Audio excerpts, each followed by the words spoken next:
ابراہیم علیہ السلام نے اسماعیل علیہ السلام سے رائے لی۔ سبحان اللہ، انہوں نے جواب میں فرمایا، اے ابا جان، آپ کو جو حکم ملا ہے کر گزریے۔ یہ نہیں کہا کہ مجھے تو حکم نہیں ہوا، بلکہ فوراً سر تسلیم خم کر دیا، اس لیے کہ وہ جانتے تھے انبیاء کا خواب حقیقت پر مبنی ہوتا ہے، اللہ کی وحی ہوتا ہے، اس لیے بالکل پریشانی ظاہر نہ کی، یہ تک نہ پوچھا مجھے کیوں ذبح کر رہے ہیں، یا میرا کیا جرم ہے، یا آپ کے پاس کون سا صریح حکم آیا ہے۔ انہوں نے ایسی کوئی بات نہ کہی، اللہ کی فرما برداری اسی کو کہتے ہیں۔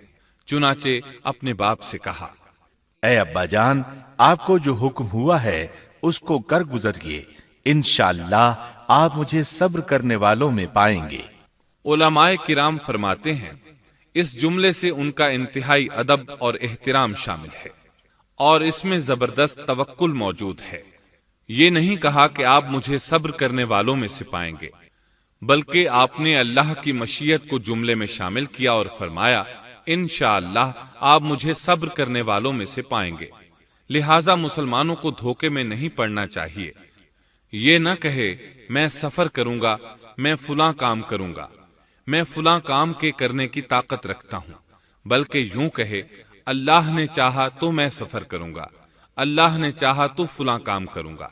اپنے علم اور طاقت کے دھوکے میں پڑنا سراسر نادانی ہے۔ ہر چیز کا تعلق اللہ سے قائم کرے، جیسا کہ اللہ تعالیٰ فرماتے ہیں، اور ہرگز ہرگز کسی کام پر یوں نہ کہنا کہ میں اسے کل کروں گا، مگر ساتھ ہی انشاءاللہ کہہ لینا۔ اپنی زبان کو اللہ کے ذکر سے سجا کر رکھو اور ہمیشہ اپنے معاملات کو اللہ کی طرف لوٹاؤ۔ بہرحال باپ بیٹا دونوں ہی مصمم ارادے کے ساتھ اللہ کا حکم پورا کرنے کے لیے پیش ہو گئے۔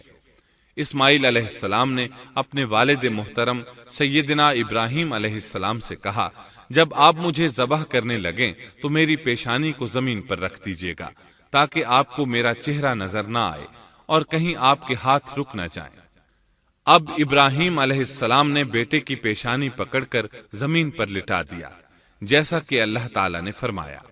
جب دونوں مطیع ہو گئے اور ابراہیم نے اسے پیشانی کے بل لٹا دیا، اب انہوں نے چھری پکڑی اور گردن پر چلا دی، لیکن چھری نے گردن نہ کاٹی، بالکل اسی طرح جیسے آگ نے ابراہیم کو نہیں جلایا تھا، اس لیے کہ چھری میں کاٹنے کی طاقت اور آگ میں جلانے کی صلاحیت اللہ کے حکم کے بغیر نہیں آ سکتی۔ اللہ نے دونوں سے یہ طاقتیں سلب کر لی۔ اب ابراہیم زور لگا رہے ہیں، ادھر اسماعیل علیہ السلام کہہ رہے ہیں ابا جان جلدی کیجئے، چھری چلائیے۔ اللہ تعالیٰ نے اس واقعے کا ذکر یوں فرمایا ہے، جب وہ دونوں مطیع ہو گئے اور ابراہیم نے اسے پیشانی کے بل لٹا دیا۔ اس مطیع ہونے سے مراد اللہ کے حکم کو نافذ کرنا ہے۔ اب ظاہر ہے مطیع تو وہ پہلے بھی تھے، لیکن یہاں اسلما یعنی مطیع ہونے سے مراد کامل اسلام ہے۔ نہایت واضح اور حقیقی اسلام مراد ہے، اس لیے کہ کامل اسلام وہی ہوتا ہے جس میں بغیر کسی تردد اور توقف کے اللہ کے امر اور نہی کی تصدیق کی جائے۔ یہ تھا حقیقی اسلام۔ ہاں تو چھری چلتی رہی، گلا نہ کٹا، اس لیے کہ امتحان اور آزمائش کی تکمیل ہو چکی تھی۔ یہ بات ثابت ہو چکی تھی کہ اللہ کا حکم نافذ کرنے میں دونوں پوری طرح کوشاں ہیں۔ اللہ تعالیٰ بھی فرما برداری ہی کا صلہ عطا فرماتے ہیں۔ چنانچہ آواز آئی، ہم نے اسے پکارا، اے ابراہیم تو نے خواب کو سچ کر دکھایا، یقیناً ہم اسی طرح نیکوکاروں کو جزا دیا کرتے ہیں۔ یقیناً یہ ایک کھلی آزمائش تھی۔ تاریخ کا ایک عظیم ترین امتحان اور کڑی آزمائش دنیا کو آج بھی حیرت میں ڈال دیتی ہے۔ کون ہے جو بیٹے کو ذبح کرنے پر تیار ہو جائے، خاص طور پر اس صورت میں جب اولاد بھی اکلوتی ہو، جس کی وجہ سے 86 سال کے بعد آنگن میں بہار آئی ہو۔ پھر اس کی قربانی کا بھی واضح حکم نہیں دیا گیا تھا، اشارتاً خواب میں رہنمائی کی گئی تھی۔ آپ کہہ سکتے تھے یہ قتل اور سنگین جرم ہے، کہہ سکتے تھے اپنے بیٹے کو کس جرم میں قتل کروں، لیکن آپ نے بغیر کسی تأمل کے سر تسلیم خم کر دیا اور اس عظیم امتحان میں کامیاب ہوئے۔ اللہ فرماتے ہیں، اور ابراہیم وہ ہیں جنہوں نے وفاداری کی۔ اس آیت میں یہ نہیں بتایا گیا کہ کس چیز میں وفاداری کی، اس لیے کہ وہ تو ہر معاملے میں مکمل طور پر وفاداری کا مظاہرہ کر چکے تھے۔ آگ میں ڈالے جانے والا معاملہ، بیوی اور بچے کو لق و دق میدان میں چھوڑ آنے کا معاملہ، پھر ذبح کا امتحان، تعمیر بیت اللہ کی مشقت، غرض ہر معاملے میں وفادار تھے، حتیٰ کہ اپنا مال اللہ کے راستے میں خرچ کرنے میں اس قدر وفادار کہ ابو زیفان کے لقب سے مشہور ہو گئے۔ اس کا معنی ہے مہمان نواز۔ کسی مہمان کو دسترخوان پر اپنے ساتھ بٹھائے بغیر ایک لقمہ نہیں کھاتے تھے، باہر نکلتے مہمان تلاش کرتے، پھر اس کے ساتھ مل کر کھانا کھاتے، مہمان نہ ملتا تو سخت غمگین ہو جاتے۔ اس طرح انہوں نے اللہ کے ہر حکم کی پاسداری کی۔ ذبح والے اس امتحان کا اللہ نے انہیں کیا صلہ دیا؟ اللہ فرماتے ہیں، ہم نے اسے عظیم ذبیحے کا بدلہ عطا کیا۔ چھری نے گلا نہ کاٹا۔ ایسے میں ابراہیم علیہ السلام نے ایک آواز سنی۔ آواز پیچھے سے آئی تھی۔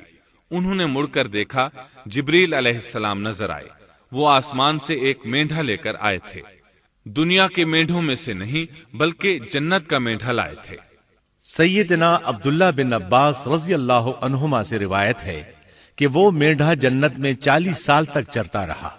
سفید رنگ، کشادہ آنکھوں، خوبصورت سینگوں والا حسین و جمیل مینڈھا تھا۔ بہرحال یہ ابراہیم علیہ السلام کی وفاداری کا بدلہ تھا جو اسماعیل علیہ السلام کے فدیے میں دیا گیا، اور پوری امت مسلمہ کے لیے حکم ہو گیا کہ اللہ کی رضا کے لیے قربانی اور ہدی پیش کرتے رہیں۔ کعبے کے پاس حرم الہی میں ہر سال یہ سنت ادا کی جاتی ہے، اور ان کے ساتھ ساتھ پوری زمین کے تمام خطوں پر بسنے والے مسلمان بھی اس عظیم فرمانبرداری کی علامت کے طور پر قربانیاں پیش کرتے ہیں۔ مینڈھے کے ذکر کا مطلب یہ ہے کہ ہم سنت ابراہیمی پر گامزن ہو جائیں۔ یہ مینڈھا ہمیں اللہ کے لیے قربانی کا سبق دیتا ہے۔ ہمیں چاہیے سنت ابراہیمی کی اقتدا کرتے ہوئے ہم اپنی جانوں، اپنی اولاد اور اپنے مالوں کو اللہ کی راہ میں قربان کرنے کے لیے تیار ہو جائیں۔ اللہ تعالیٰ فرماتے ہیں، اور ہم نے اسے عظیم ذبیحہ عطا کیا، اور ہم نے اس کا پچھلوں میں ذکر خیر چھوڑا، سلامتی ہو ابراہیم پر۔ اسی طرح ہی ہم نیکوکاروں کو جزا دیتے ہیں، یقیناً وہ ہمارے مخلص بندوں میں سے تھا۔